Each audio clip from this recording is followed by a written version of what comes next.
Talk today about bragging about yourself. So now I'm going to kind of position this in terms of, uh, job hunting or promotion hunting or anything like that. But a lot of these skills are going to apply across the board. I use these techniques and these skills everywhere. So couple of things. So I've been in learning and development for over 25 years, as Leslie mentioned. The reason I kind of highlight it is because one of the things I learned in learning and development is companies don't like it. I mean, they don't hate it, but it's not a profit center for most of them. So I've had to spend my entire professional career essentially hyping up my department, making sure people knew, hey, we're doing stuff, we're accomplishing things, we're being resultful. So a lot of these things came from survival mode, right? However you want to put it, but making sure that I was doing it. So I currently run my own consulting business where I work with managers, teach them for their benefit as well as their employees. I can, most people have had a bad manager at some point in their career, and they know it is difficult, horrible, whatever word you want to use. So I work and try and help both. And my motto that I like to mention is listen respectfully to what someone says, but pay attention to what they do. And that's a key point for bragging about yourself, because bragging is going to be what you've accomplished, what you've done, right? It's not what you say, it's not all those things. It's being able to properly relay things that you've done in a way that people can understand it and appreciate it. So few rules for discussion. So you're going to get a handout emailed to you. So it's going to have all the key things that I'm going to talk about, the processes, the techniques and everything. So feel free to take notes, but you don't have to. Talked about using the chat. Leslie is going to be monitoring the chat for me. And I kind of would like you to use some hashtags for her, just to help her and to help me. So hashtag question, if you have any questions for me, there will be plenty of time at the end. Hashtag aha. If I say something or I show you something that you think is really valuable or insightful or interesting, let me know. Put hashtag aha and kind of a note of what it is. As much as I like Zoom because it's done in the comfort of my home, I don't get to see reactions. So I don't know what's hitting and what's impactful. So being able to see that and get that in the chat helps me. Hashtag debate. So if there's something you disagree with me about, and you can, that is perfectly okay. Put it in there. Let me know what it is, and we can have that discussion at the end. As I tell people, I raised two teenagers, so I'm used to people debating with me a lot. It doesn't impact me in any way. So don't feel you're going to hurt my feelings. And then the last one is kind of what I call the on fire hashtag. That's, if something's really urgent, you can't hear me anymore, you can't see me, anything like that. That's kind of the thing for the moderator to let me know. So I doubt you'll use that one, but I hope you use the other three as we go. So let's get into it. So you saw the title bragging about yourself, and that word bragging was very purposely put in there. And it's because I want to break that stigma about it. One of the things is bragging is for most people a negative word, right? You don't want to be a braggart. You don't want to be someone who's bragging all the time.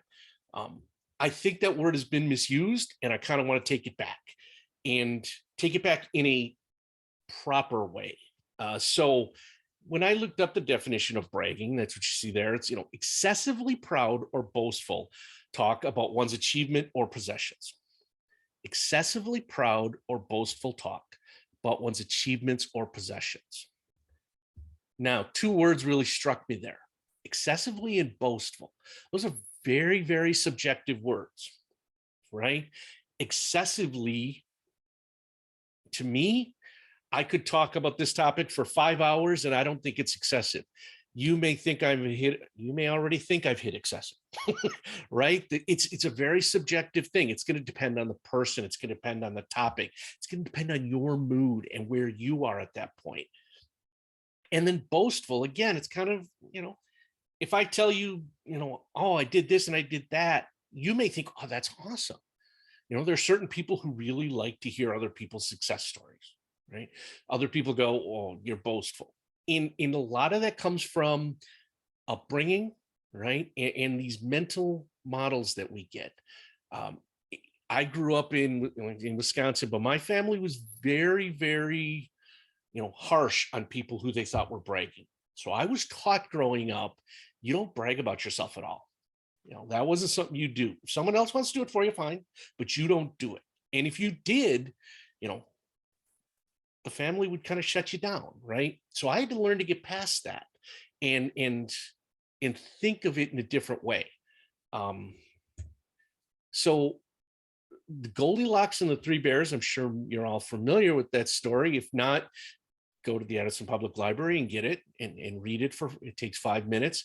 But one of the key concepts in that story is the three things: too much, too little, just right; too hot, too cold, just right; too big, too small, just right. Okay, that whole concept.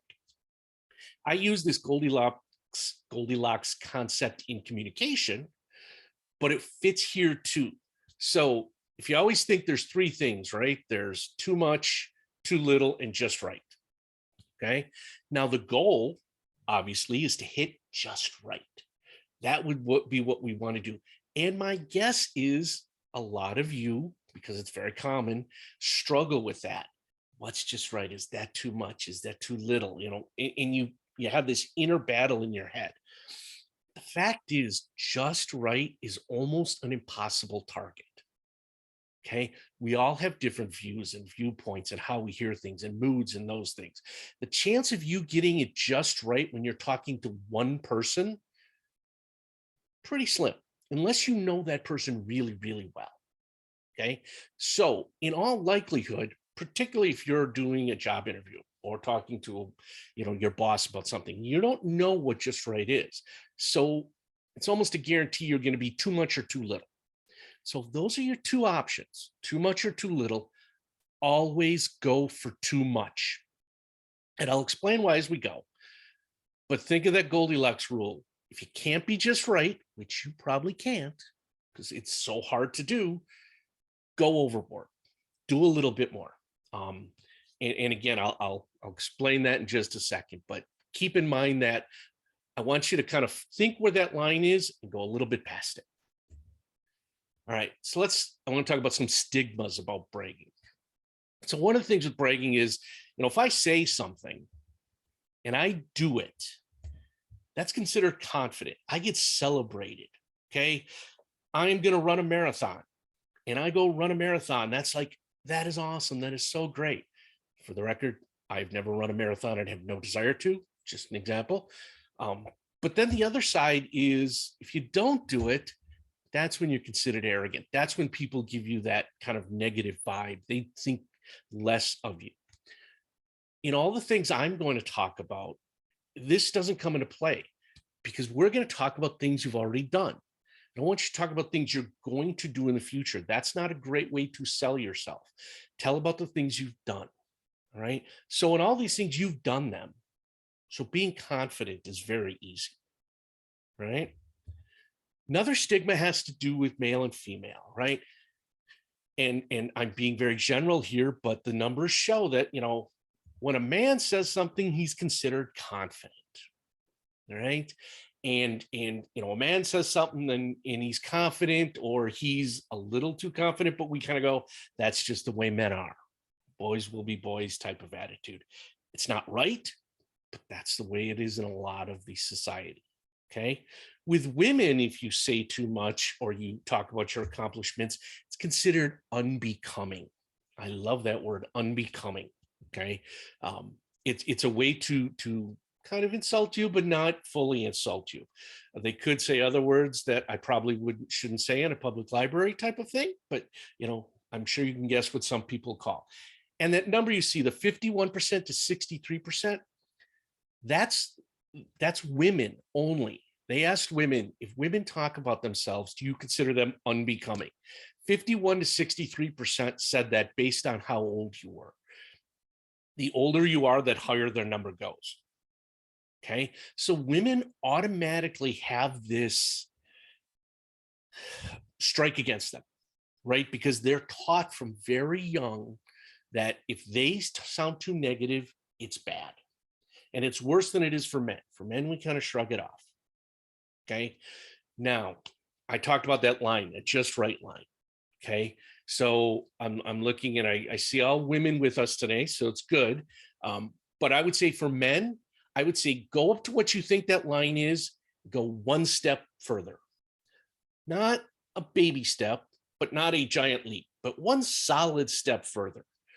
For women, I'm going to say think of where you have that line and go 3, 4, maybe 5 steps further, because of that natural tendency you have to recoil even more.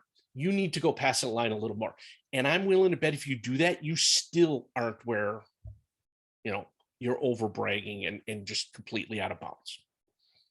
Okay. So women, I want you to really keep that in mind and think about that. You know, am I holding myself back because of that social stigma? Um, Something that's came around in the past 15 years or so is the humble brag. If you haven't heard of the humble brag is where you take something that's a bragging type thing, but you put it in the form of a complaint, right? Humble bragging is horrible. Don't do it. It sounds even worse because not only are you bragging per se, but you're trying to do it in a way that makes it sound like you don't brag, which is just awful. So, you know, a humble brag might be something like, oh, I hate going to networking events because ever since I published my last paper, everybody just wants to come and talk to me about it, say how good it was, and congratulate me. And I can barely even get to the bar to get a drink before I get bombarded with people. Right? That's a humble brag. And we all kind of do rolling our eyes type of thing, right? Don't do that. Be very cautious of it. Again, sometimes we try and do it to try and take away that negative part about the brag. Let me make it sound humble. It doesn't work. It never works.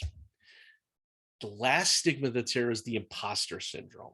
If you're not familiar with the imposter syndrome, essentially it's a feeling that even though you've succeeded in the past, it was luck or something out of your control. It wasn't you.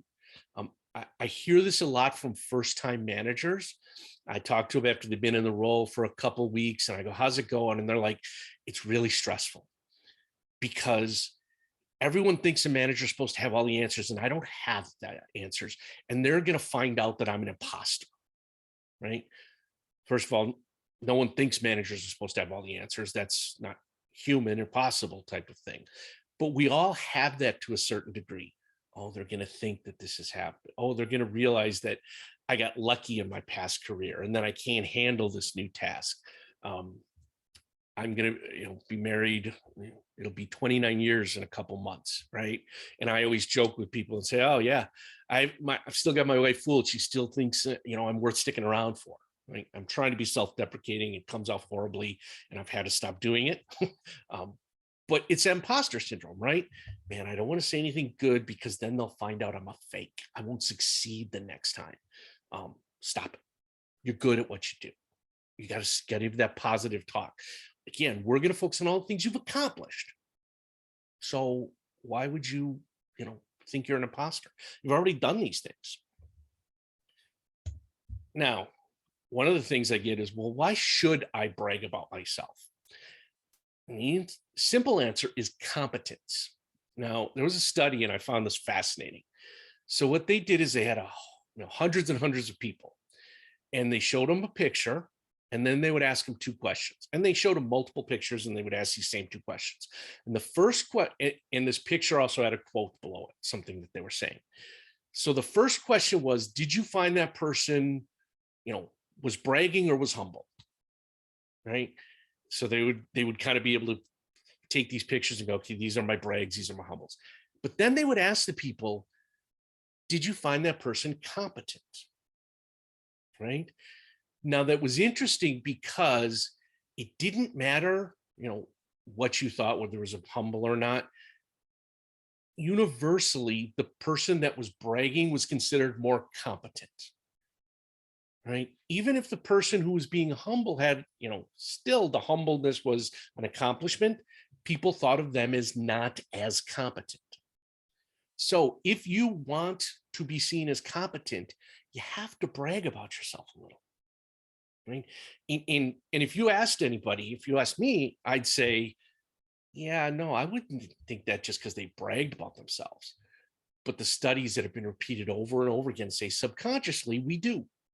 If you've bragged, we go, well, he's probably more competent. Maybe he's saying too much, but he's confident. If you are really humble, people go, well, I don't think he's as competent as his job. Now, why would you want to become across as competent? Well, if you want a promotion, right? They don't try not to promote people who are incompetent. You want a raise, right? You want to go and say, hey, I want more money. They're going to go, no, you're incompetent. Well, that wouldn't be good. Job interview, you definitely want to be competent. I've hired a lot of people in my career, and I've never once said, those two candidates are good. One's competent. I think we'll pick the one I think isn't as competent. No, that's not how we think. We want the competent people. Better projects. So at your current job, the more competent and confident you sound, the more likely you are to get things, right? They're going to go, oh, they can handle that new project, or they can handle that challenge, or we should give them a shot at that. Performance reviews, right? When you go into that performance review, you want to be able to say, here's what I did this year. I accomplished this, accomplished that. And you want to come across as really competent. Now, I could go on for days about how most performance review systems are horrible, but the simple fact is, they're part of the system and you have to do it. So you want to sound competent. All right, now we're going to get into the how to do it, right? So we talked about some of the stigmas I want you to get past, and we talked about, why it's important with that competence. Now we're going to get into it. All right, so it's 4 easy steps, believe it or not. All right, step one, and I actually want you to do these steps, not now, but when you're on your own. Step one is ask your family, friends, and coworkers what you are good at. Now, the reason I want you to do that is this.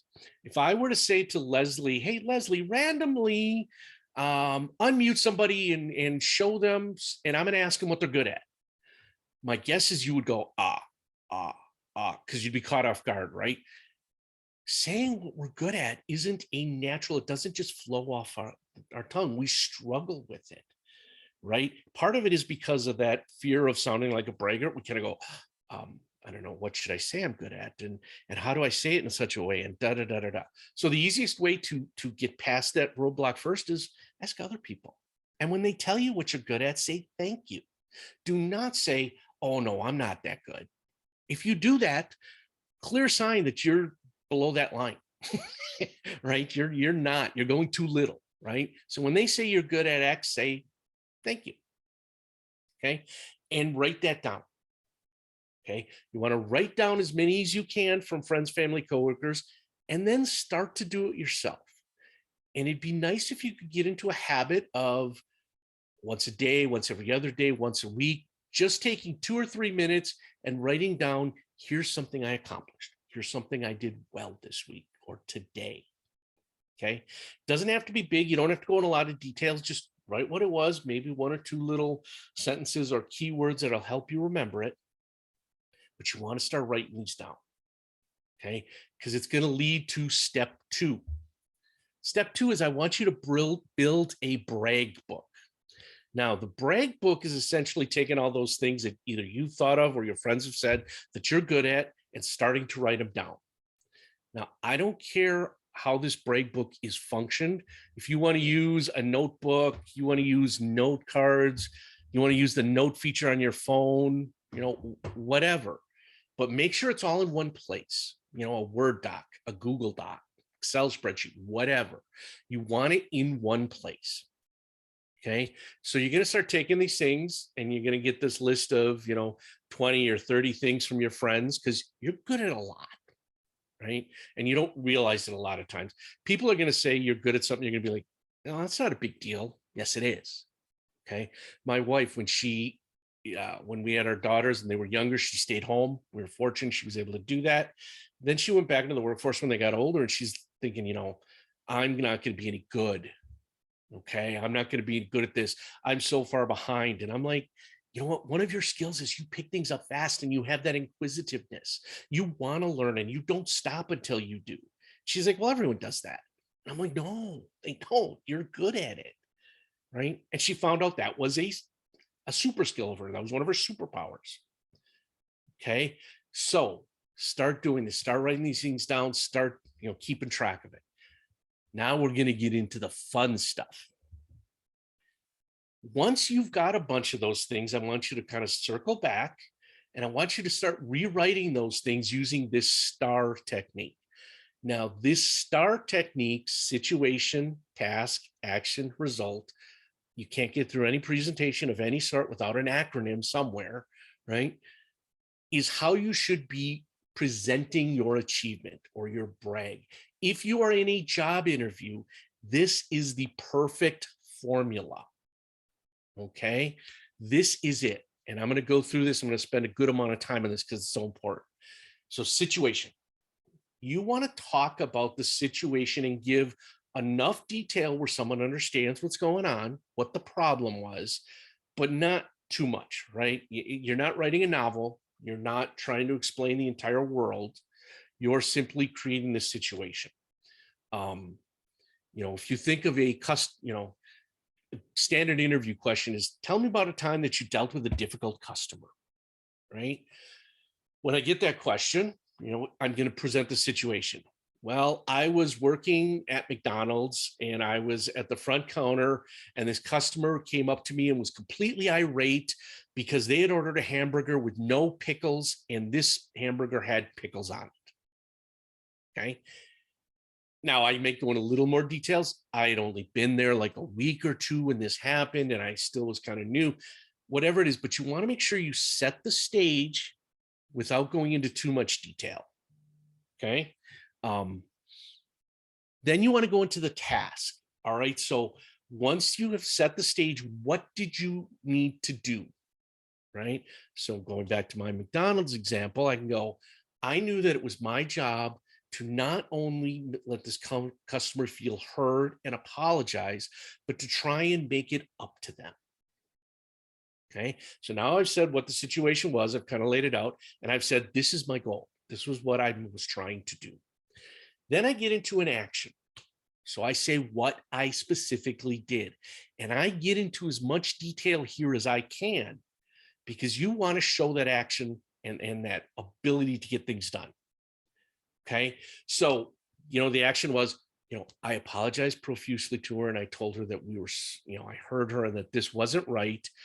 And I went and I said, I am going to have the cook make you a replacement burger right away with no pickles on it. I'm going to get that done and I'm going to go back there and bring it up to you. All right. So now I've said what I did and how I handled the situation. I might even, if I did even more. Oh, and I went to the manager and I explained it and I asked, and he said I could give you a complimentary ice cream cone, whatever it is, right? So now you've got this whole thing that you're done. So you've said situation, the task, and the actions I did. Then you talk about the result. What became of that? And when I did that, the customer said, thank you. I apologize. I just kind of got upset by that because, I'm allergic to pickles. And sometimes I think people don't listen to me. I'm sorry. And I appreciate you doing this. Right. So the customer ended up being happy. So I've taken this situation, this thing that showed how well I did in this customer situation. And I said, situation, what it was, task, action, result. Right. If you do this for all of your bragging, so you've written down all those notes, like I did this well, I did that well, I did this well. Now I can go in and rewrite those and formulate those in that pattern. What was the situation? What are the key details? Right.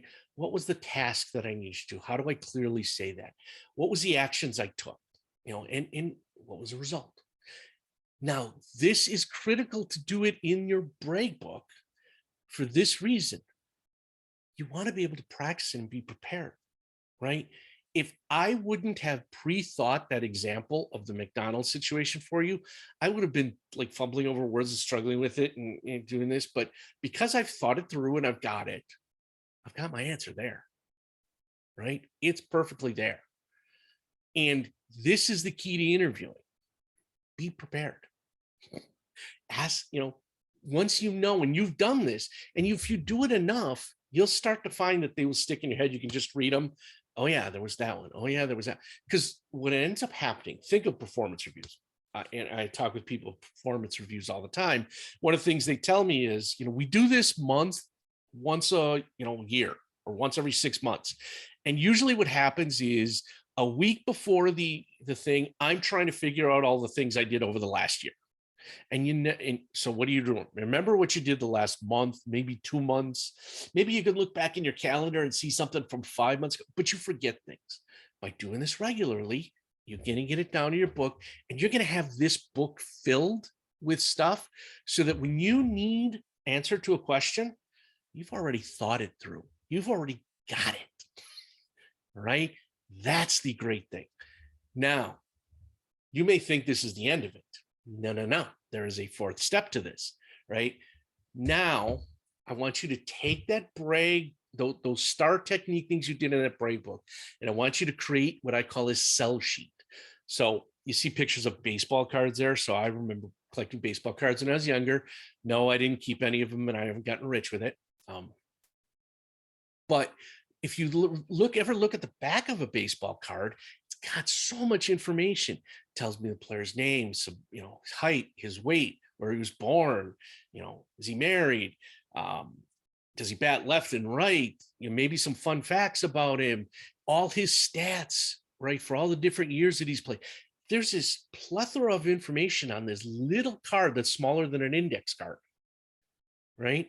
I want you to create one of those for yourself.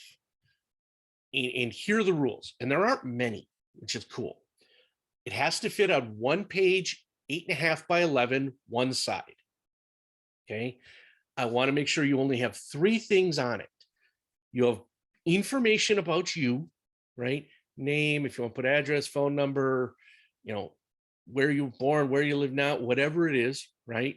Little information about you. Then I want you to put one box of, goals. What do you want to accomplish in life? What are you trying to accomplish in your career? What do you want to get to in this thing? It might be your next job, your next position, whatever it is. I want you to put that on there. And then the rest of that sheet, I want you to fill up with anything from your brag book that fits that goal. So if you said your goal was to be a manager, right? And one of your brags was how you led a project of your peers, put that on there. You can just copy it directly, right? Now, here's the thing about a brag sheet. You'll probably be the only one who will ever see it, but it becomes a great tool for you. So when you're preparing for that interview, you could pull that up and just go, there's this. And then because you've got so many to pick from, you can customize it. You could look and go, oh, well, in this job, they say communication is important, and I don't have anything on here. It's great with communication. So let me find one in here and put it on here, right? And you can move it around and you can change, customize it per job, right? So this sell sheet becomes your guide, and you can just read this over, right? Now, some people like to go, I'll use this if they ask me this question, or I'll use this if they ask me that question. And that's fine. The problem is you don't necessarily know what questions they're going to ask. So there are some pretty general ones, right? Now we say, tell me about yourself and all those type of things. But a lot of questions you don't necessarily know are coming, or they might be worded differently that you can't quite fit it in. Okay.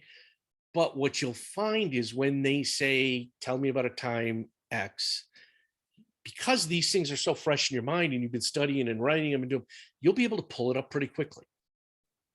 Right? And that's the key to a successful interview. Successful interviewing really is about being able to express your accomplishments, because all interviewers work off a simple concept. Past behavior is a good predictor of future behavior. If I say, tell me about a time that you had a communication challenge, because communication is important in this role, and you can pull something up very quickly that shows situation, task, action, result, I'm like, wow, okay, they got this. They're competent at this. Okay. And again, as you're writing it, think of that line. Here's the just right line. Let me go past it. Right. Let me add a little bit more. Okay. So that's what you want to do. You want to build this sell sheet. So I want to tell a little story about this, because a lot of people go, oh yeah, I'll do everything but the sell sheet. That seems too much work and beyond it. When I managed a team at one company, it was a team of about 10 people. And I used to make them do this quarterly. They had to update it quarterly. And I used it primarily as a development tool because we could talk about their future goals. And I could say, okay, I noticed based on your bragging items here that you don't have anything about this. And that's kind of necessary for this role. So let's either get you something that can get you that challenge. I used it for that purpose. However, at one point, one day, we all got a note our company was being bought. Now, if you've ever been part of a buyout where another company's coming in and buying you, it's a panic situation, right? Everybody's like, what does that mean? Am I going to have my job? What are they going to do? Blah, it goes like this. And usually what happens is everybody panics for a couple of days. And then because these sales take forever, you just kind of get paused. So what I was doing is I was saying to people, okay, look, I understand that you're concerned about this. And you may need to look for another job if you want to, because you don't like this uncertainty, whatever, but let's make sure we're prepared. So think about what job you may be going for and let's work on a sheet. And we did that. So that was trying to make people feel better, like they were being proactive in a situation that they were unknown of. So as this sale went through, at one point, I got a call from someone at the company that was buying us and said, we're part of a transition team. We're going to be coming to the office. They were in Florida. We were in the suburbs here. And we're going to be coming up and we want to spend an hour with you and we want to learn about your department. So prepare whatever you like. We're going to have some questions, but we're going to be there next week for this hour. I told my team, I said, okay, you got 2 days to finalize this spreadsheet of all your achievements and what this team has done, what you've done for this team, right? And get it to me. They got it to me on a Tuesday. By the end of the day, Tuesday, the meeting was on Thursday. Wednesday, that gave me a chance to review it and kind of get all my thoughts and things together. Thursday, I went into this meeting and there's 4 executives sitting there, right, of the company that got by us, who I'm thinking these people could very well fire me, fire my whole team. I don't know what's going to happen. So we get down and they said, hey, Brian, we'd like to know about your team. I said, great. Here's some things about my team in general, but I made copies of this. These are all of my teams, some information on every team member. Every team member's one page and it's got the things they've done and a little bit about them. So I've made copies for you. So you've all got those and you can look at those later. And then I went through my spiel and they asked questions and we talked about it. So the end result was when this sale came final, they came in and they said, sales final. In doing our realization, we're going to be letting some people go. Every department lost at least one person. Some department lost 50, 60, 70% of their staff. Not one person on my team was let go. Everyone on my team was offered a position in the new company, and in fact, offered a chance to relocate to Florida and work in the corporate office. Now, did the sell sheets do all of that? No. They certainly helped though, because when I talked with one of the transition team members after that, one of the things they said was, we didn't realize just how strong this company's learning and development team was. Your presentation and stuff helped us realize that this was a hidden benefit for us. So we wanted to take advantage of it. Right now, if I would have been rushing around in the last 2 days, I would have never had anything that clean and that complete. Okay. So these break sheets work. Don't poo-poo them. All right. Now, those are your 4 steps, right? Ask family, friends, coworkers, and yourself, what are you good at?